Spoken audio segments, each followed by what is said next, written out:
أهلين من الناس قالوا من هم يا رسول الله قال أهل القرآن هم أهل الله وخاصته رواه النسائي وابن ماجه والحاكم وأحمد.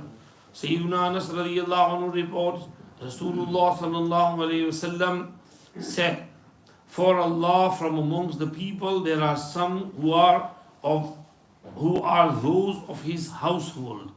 Sahaba radiallahu anhum asked, who are those people? He replied, men of the Quran.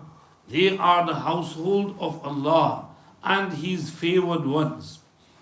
Men of the Quran are those who always remain occupied with the Quran and who have got a special attachment to the Quran. That such people are of the household of Allah and his favorites is evident. It is therefore clear from the foregoing that as long as such people always remained occupied with Quran, special favors of Almighty Allah continue to be conferred upon them. Certainly, those who live in constant company do become as one of the household. What a great honor it is to belong to his household, to be reckoned amongst the men of Allah, and to become his favorites with such little striving and endeavor. What sacrifice of comfort and money are not made by people for admittance to worldly cause or to be elected as members of an assembly. They flatter the voters and bear all sorts of humiliations, yet they consider all this worthwhile. But the endeavor for the Quran is considered as a waste of time and energy. Babi tafawut ra as kuja as tab kuja. Look at the difference between the paths. What a great divergence. Hadith number 25. عن أبي هريرة رضي الله تعالى عنه قال قال رسول الله صلى الله عليه وسلم ما أذن الله لشيء ما أذن لنبي يتغنى بالقرآن. Abu Hurairah radiallahu anhu narrates, Rasulullah sallallahu alayhi wasallam said, Almighty Allah never gives attention so much to anything as he does to the voice of a prophet reading the Quran in a sweet tone. It has been mentioned earlier that Almighty Allah devotes special attention to the tilawat of Quran, which is his own word. Since prophets meticulously observe all the rules of reverence in reading the Quran, Allah's listening to them with greater attention is evident, and the sweetness of voice itself adds to the embellishment. As for people other than prophets, their recitation attracts divine attention according to the standard of its excellence. عن فضالة بن عبيد رضي الله عنه قال قال رسول الله صلى الله عليه وسلم لله أشد أذنا لقارئ القرآن من صاحب القينة إلى قينته. Sayyiduna Fudala ibn Ubayd radiallahu anhu narrates that Rasulullah sallallahu alayhi wasallam said, Almighty Allah listens to the voice of the reader of the Quran more eagerly than does a master to the song of his singing slave girl. It is natural that singing should attract attention, but religious people do not listen to singing because of the restriction in Islam. However, Islam does not prohibit listening to the song of a slave woman in one's lawful possession, even though this may attract the fullest attention. It is, however, necessary that the Quran shall not be recited in a singing tone, because doing so is forbidden according to several hadith. In one hadith it is said, إِيَّاكُمْ وَلُحُونَ أَهْلِ الْعِشْقِ. Beware of reciting the Quran in a musical tone like that of lovers singing their love poems as musical compositions. The Mashayikh say that one who reads the glorious Quran like a musical song is a fasiq, an evildoer, and even a listener to such recitation commits a sin.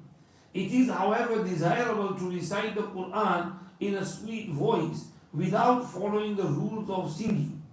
There are various ahadith containing exhortation for reading the Quran in a sweet voice. Rasulullah sallallahu alaihi wasallam has said at one place, adorn the Quran with a good voice.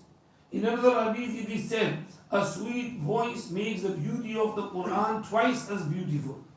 Hazrat Shaykh Abdul Qadir Jilani rahmatullahi alayhi has written in his book Ghunya that once Hazrat Abdullah ibn Mas'ud radiyallahu anhu happened to pass by a place in the vicinity of Kufa and saw a gathering of evildoers in a house. A singer named Zadan was singing and playing his instruments. On hearing his voice, Ibn Mas'ud radiyallahu anhu said, what a sweet voice, only if it were used for recitation of the glorious Quran. And thus saying, he covered his head with a piece of cloth and went away quickly. Zazan had seen him saying something. On inquiring from the people, he came to know that Ibn Mas'ud radiyallahu anhu was a Sahabi who had passed by saying those words. Zazan got very much perturbed by that remark, and to cut the story short, he broke all musical instruments and became a student of Ibn Mas'ud radiyallahu anhu, and thereafter rose to the position of a distinguished scholar of his time. There are various ahadith that commend reading of Holy Quran in a good voice and at the same time prohibit reading in a voice of resembling singing, as has been stated before. Hazrat Hudayfa radiyallahu anhu reports that Rasulullah sallallahu alayhi wasallam said, recite the Quran in the Arabic accent. Do not recite it in the tone of lovers or in the voice of Jews and Christians. There will shortly arise a people who will recite the Quran with affection like singers and mourners, and such reading will be of no advantage to them at all. They themselves will get into trouble, and so also those who admire their reading. Tawus rahmatullah alayhi writes that someone asked Rasulullah sallallahu alayhi wasallam who it was who read the glorious Quran in the best voice. Rasulullah sallallahu alayhi wasallam replied, it is he whom you hear and feel that he is under the fear of Allah, meaning his voice shows his being overwhelmed with fear of Allah. This is, however, the extreme benevolence of Allah, that He does not expect from a person anything beyond his capacity. There is a hadith that Allah has deputed an angel on a special duty. If there is somebody who recites the Quran but is unable to do so as correctly as he should be done, the angel corrects his recitation before he takes it up to the heavens.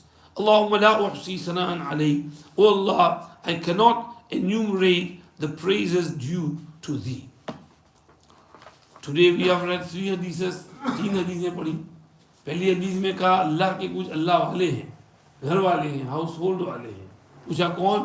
फरमाया जो कुरान शरीफ वाले हैं, कुरान के साथ अटैच्ड हैं, बहुत तिलावत करते हैं, बहुत पढ़ते रहते हैं हर वक्त, चाहे हाफिज हो कि गैर हाफिज हो. लेकिन जो कुरान बहुत पढ़ता है वो अल्लाह का वली है, अल्लाह का दोस्त है.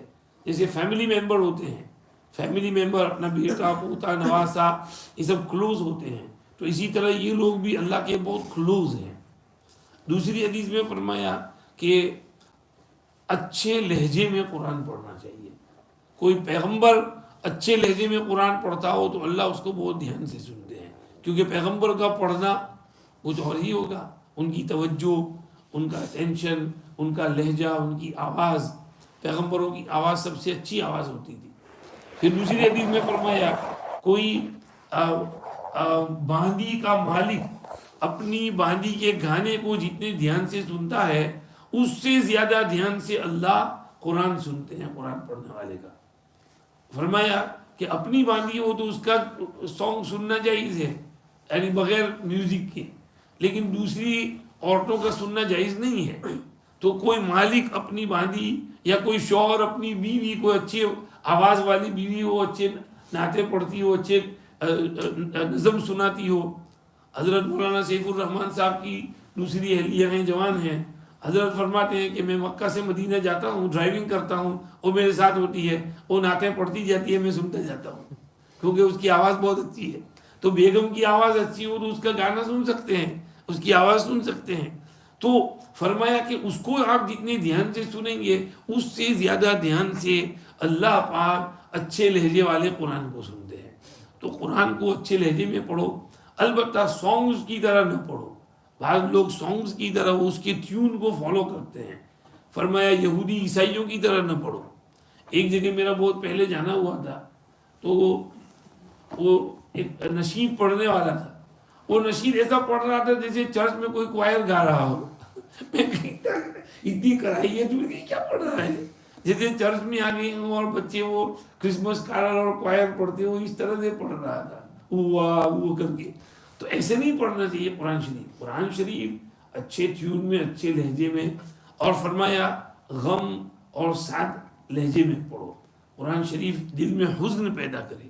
قیامت کی آیتیں پڑھیں تو رونا آ جائے، جہنم کی آیتیں ہوں، قبر کی آیتیں ہوں، اور جب جنت کی آیتیں ہوں تو طبیعت میں بشاشت آ جائے، خوشی پیدا ہو جائے.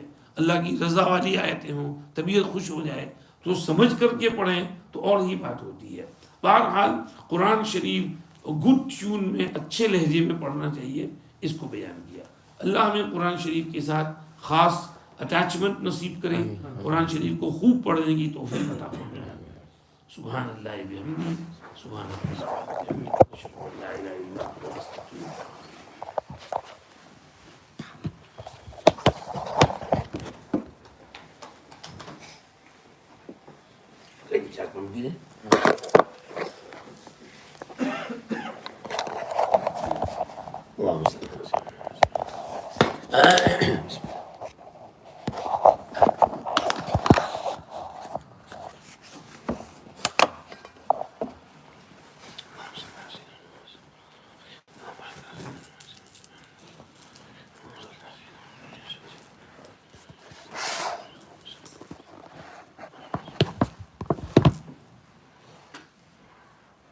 جزاک اللہ خیر.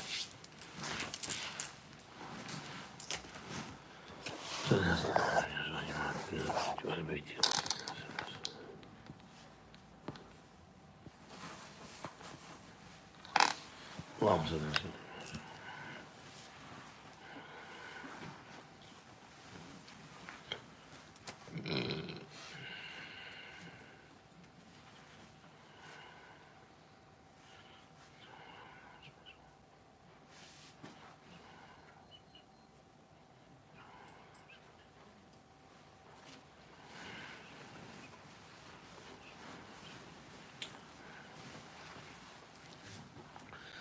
لا إله إلا الله سيدنا ونبينا وشفيعنا وحبيبنا وسندنا ومولانا محمد رسول الله صلى الله تعالى عليه وعلى آله وأصحابه وبارك وسلم تسليما كثيرا كثيرا.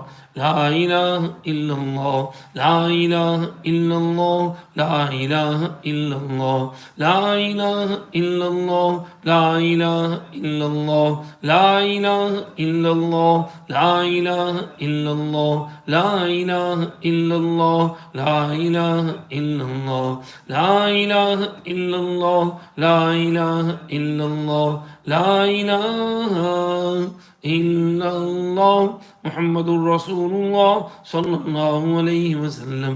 لا إله إلا الله، لا إله إلا الله، لا إله إلا الله، لا إله إلا الله، لا إله إلا الله، لا إله إلا الله، لا إله إلا الله، لا إله إلا الله، لا إله إلا الله، لا إله إلا الله، لا إله إلا الله محمد رسول الله صلى الله عليه وسلم.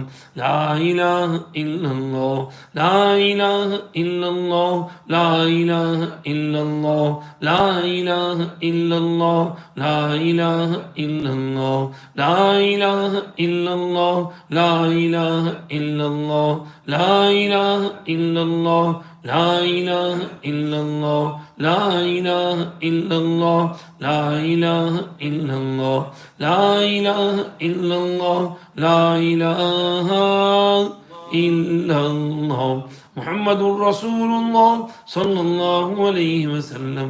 لا إله إلا الله لا إله إلا الله لا إله إلا الله لا إله إلا الله لا إله إلا الله لا إله إلا الله لا إله إلا الله لا إله إلا الله لا إله إلا الله لا إله إلا الله لا إله إلا الله لا إله إلا الله لا إله إلا الله محمد رسول الله صلى الله عليه وسلم لا إله إلا الله لا إله إلا الله لا إله إلا الله لا إله إلا الله لا إله إلا الله لا إله إلا الله لا إله إلا الله لا إله إلا الله لا إله إلا الله